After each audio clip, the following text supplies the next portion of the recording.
അവിടെ വന്നു. ഞങ്ങൾ 3 കെട്ട് പത്രം ഞങ്ങൾ കൊണ്ടുപോയേ. എന്നിട്ട് ഞങ്ങൾ നല്ലോണം പ്രാർത്ഥിക്കുന്ന. രാവിലെ 5:30 എഴുന്നേറ്റ്, എൻ്റെ പപ്പായൊക്കെ 5:30 കണ്ടിട്ടേ ഇല്ലാത്ത ഒരാളാണ്. എൻ്റെ പപ്പായൊക്കെ 5:30 എഴുന്നേറ്റ് പ്രാർത്ഥിക്കുന്നു, പള്ളിയിൽ പോകുന്നു. എനിക്കറിയത്തില്ല, ഞങ്ങളുടെ വീടേ കംപ്ലീറ്റ് മാറി. എല്ലാവരും പ്രാർത്ഥിക്കുന്നു, വൈകിട്ട് പ്രാർത്ഥിക്കുന്നു, ഭയങ്കര പ്രാർത്ഥന. മാതാവിനെ താഴെ ഇറക്കുന്ന പോലെ ഞങ്ങൾ എല്ലാവരും പ്രാർത്ഥിച്ചു. അത് ഞാൻ ഒറ്റ ദിവസം ഉറങ്ങിയിട്ടില്ല.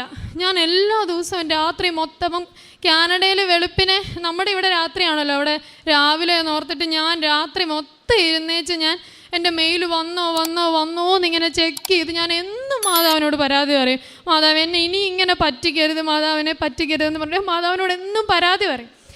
എന്നിട്ട് അപ്പം ഞങ്ങളിങ്ങനെ പ്രാർത്ഥനയൊക്കെ ചൊല്ലി. അപ്പം അത് ഞങ്ങൾ ഉടമ്പടി എടുക്കുന്നത് നവംബർ 6-ാം തീയതിയാണ്. ചെല്ലാൻ ഞങ്ങൾ 5-ാം തീയതിയാണ്. അപ്പോൾ ഞങ്ങൾ കുമ്പസാരിച്ചിട്ടുണ്ടായിരുന്നില്ല. ഞങ്ങൾ ഉടമ്പടി പ്രാർത്ഥനകളെല്ലാം തുടങ്ങുന്നത് 7-ാം തീയതിയാണ്.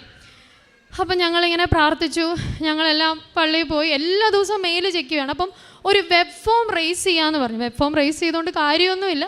അപ്പം അതെന്തെങ്കിലും ഒരു ഉപകാരമാവുമെന്ന് ഓർത്ത് എന്നോട് പറയാണ്ട് ഏജൻസി തന്നെ അത് റേസ് ചെയ്തു. ഞാനിങ്ങനെ സൂചിപ്പിച്ചായിരുന്നു. പക്ഷേ